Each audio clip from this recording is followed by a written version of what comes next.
Good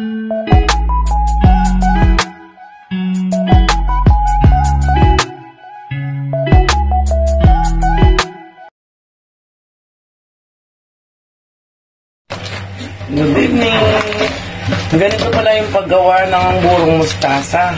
Kailangan pala malakas ka. Ayan, no? Kanina, sariwang-sariwa yan. Ngayon, napakatasan ni Kuya. Tinapon ko na yung katas. At palalabasin pala yung katas niyang berding-berde. Yung parang mapait-pait. Ayan, no? Ganyan. Nagpapagawa ako sa bayaw ko bago umuwi sa Pilipinas. Ayan, si Kuya. Uwi na sila, hindi kami marunong gumawa ng burong mustasa. Ayan.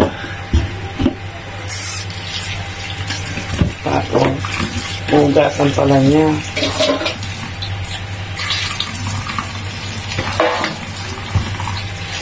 Tingnan mo, napalanta niya yung yung mustasa, nadurog niya sa sobrang, kailangan malakas ka pala. Napandanom ko yan, normal mundano, maliit, pabias. Hindi lang siguro, pwede naman pa. Ayan, no? Tingnan mo, kailangan malakas ka. Mapiga mo ng gusto. Tingnan mo. Buti nakabili akong mustasa.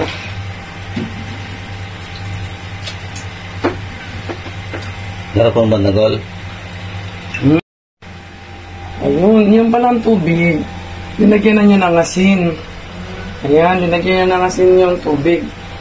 Tapos,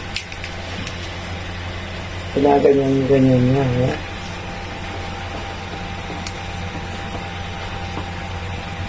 Ganyan pala yung pagburo ng mustasa. Masarap sa usawan yan sa isda, lalo na sa inihaw.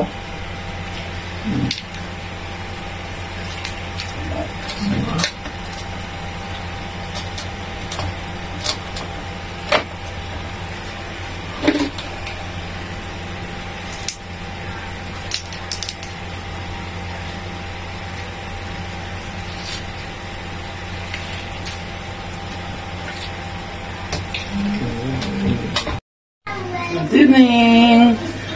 Ito na po yung ating mustasa. 6 days. Sabi ng bayaw ko, yung gumawa, 4 days pwede na. Ginawa ko 6 days ang ating mustasa. Ayan, siyempre, kumuha tayo ng kapartner niya ng kamatis at sibuyas. Tatadarin ko to mamaya. At ito na yung, yung ginawa niya noon, 2 garapon. Ayan. Diyan ako kumuha sa 2 niya, yung nasa taas. Ayan ang ating mustasa. At syempre may prito tayong dalagang bukit at galunggong. Sinamahan ko na rin siya ng talong. Ayan, ang sarap ng ating hapunan ngayon. Shoutout kay Kuya Steve sa aking bayaw. Umuwi na sila sa Pinas ngayon. Buti nakapagpagawa ko ng mustasa.